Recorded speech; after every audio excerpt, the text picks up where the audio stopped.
안녕하십니까. 이스라엘 소식입니다. 폴란드에서 유대인을 저주하는 집회가 열렸다고 합니다. 일부 폴란드 민족주의자들이 유대인들에게 죽음을 일한 구호를 외치며 가두 시위를 하였습니다. 지난 11월 13일 이스라엘 타임즈 오브 이스라엘에 의하면 폴란드 민족주의자들이 수도 바르샤바에서 남서쪽으로 120마일 떨어진 인구 10만 명 정도의 도시인 칼리시에서 유대인들에게 죽음이라는 구호를 외치며 유대인 권리에 관한 책을 불태웠다고 합니다. 경찰은 11월 11일 폴란드 독립을 기념하기 위해 모인 일련의 민족주의 행사에서 이런 일이 일어난 것을 조사하고 있다고 밝혔습니다.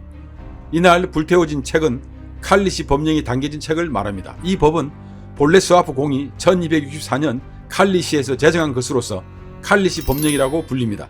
그 주요 내용은 중세 유럽 역사에서 볼 수 없는 파격적으로 유대인에게 개인의 자유, 법적인 자치와 강제로 기독교 개종을 위한 세례 금지, 유혈 비방 금지 등을 담고 있습니다. 이 헌장은 1334년 폴란드의 카시미르 왕, 1453년 카시미르 4세, 그리고 1539년 지그문트 1세에 의하여 재차 비준되었습니다.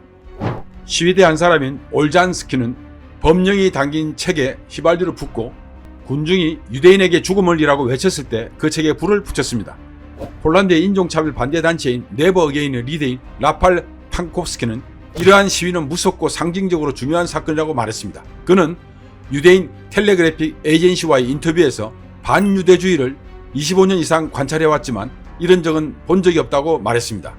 칼리시에서 처음 유대인을 위한 칼리시 법령이 제정될 때 그 법령은 관용과 개방을 상징하며 유대인 포용 정책에 대한 칼리 시민과 폴란드인의 자긍심을 담고 있었습니다. 지금까지 폴란드에서 유대인들에게 죽음이라는 구호를 외치며 시위하는 모습을 말씀드렸습니다. 유대인들은 참으로 기구한 역사를 지닌 민족입니다. 한 예로서 히틀러의 유대인 학살은 유대민족의 순환을 보여주는 대표적인 사례입니다.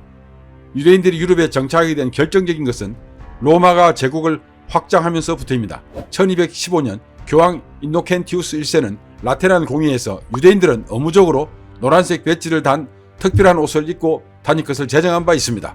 모든 유대교 종교 행사는 금지되었으며 투표권도 없었으며 노르웨이, 스웨덴, 스페인 국가에서는 입국이 금지되기도 하였습니다. 유대인들은 유럽의 봉건 사회 때 상업을 통한 부의 축적으로 지배층과 비지배층의 중간자 역할을 톡톡히 하였습니다.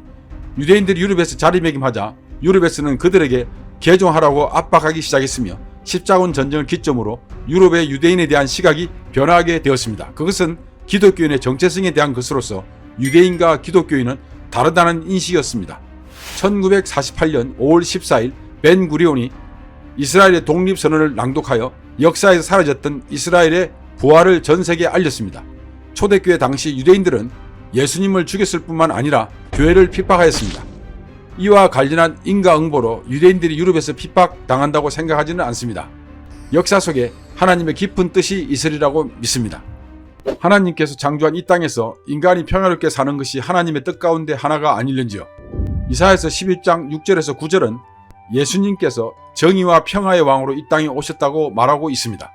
그리스도의 평화는 그리스도인이 지키고 가꾸어야 할 귀중한 덕목입니다. 우리는 모두 평화를 만드는 자로 부름받았습니다. 그러므로 평화를 깨뜨리는 일을 해서도 안되며 그 요인도 모두 제거해야만 합니다.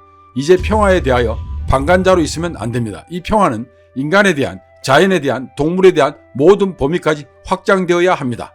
우리는 그리스도의 평화의 동역자로서 평화의 나라, 하나님 나라를 완성하는 데 힘써야 할 것입니다.